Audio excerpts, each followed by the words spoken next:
వాళ్ళకు ఈ భాషలన్నీ వస్తాయి. ఈ నెట్వర్క్ మార్కెటింగ్ బిజినెస్ ఎటువంటిదంటే అసలే మాట్లాడలేని వాళ్ళను మాట్లాడిస్తుంది, ఎక్కువ మాట్లాడే వాళ్ళను ఎంత మాట్లాడించాలనో అంతే మాట్లాడిస్తుంది, ఏం తెలియని వాళ్ళకు నేర్పిస్తుంది, బాగా తెలిసిన వాళ్ళను నీకు తెలిసిందంతా చెప్పాల్సిన అవసరం లేదు, వీళ్ళకి ఎంత అవసరమైతే అంతే చెప్పు అని చెప్తుంది. ఆర్ట్ ఆఫ్ పబ్లిక్ స్పీకింగ్ అంటాం. అంటే మాట్లాడే నైపుణ్యాన్ని, పనిచేసే నైపుణ్యాన్ని మనం ఇక్కడ నేర్చుకుంటాం. స్కిల్స్ అంటే అదే. కాబట్టి డ్రీమ్స్ అందరికీ ఉండాలి. డ్రీమ్ కోసం భయపడద్దు. ఎంత పెద్ద డ్రీమ్ అన్నా పెట్టుకోండి, ఇంట్లో సాధ్యమవుతుంది. ఎంత పెద్దదన్నా పెట్టుకోండి. ఉదాహరణకు ఒక ఆయనే హోటల్లో ఆర్డర్స్ తీసుకునేవాడు, స్టీవార్డ్ అంటాం కదా. అతనికి ఎవరో ఈ బిజినెస్ గురించి చెప్పారు. అతన్ని ఎందుకు సంపాదించకూడదు, ఇంట్లో ఎంతకాలం నేను ఈ స్టీవార్డ్గా పనిచేయాలి, అప్పటి 10 ఏళ్ళ నుంచి చేస్తున్నాడు.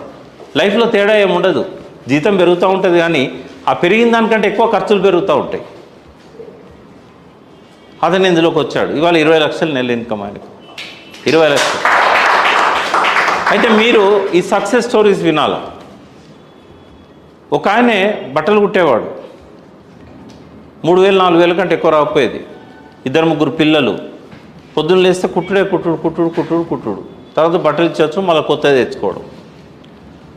20 ఏళ్ళు గడిచిపోయింది.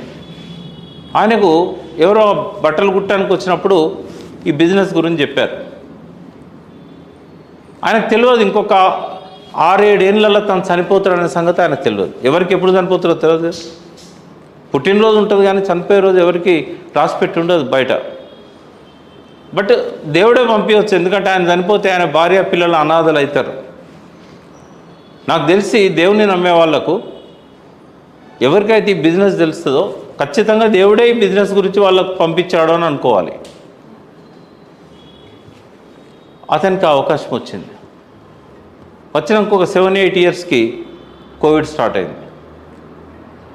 కోవిడ్ వచ్చింది, కోవిడ్ నుంచి బయటపడ్డాడు.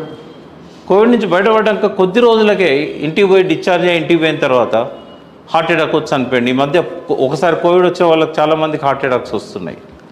బట్ చనిపోయినాడు ఆయన ఇన్కమ్ 6 లక్షల రూపాయలు. చనిపోయినాక రాదా? వస్తుంది. మాతో పాటు ఇదే ఆఫీస్లో చక్రపాణి గారు అని ఉండేవారు.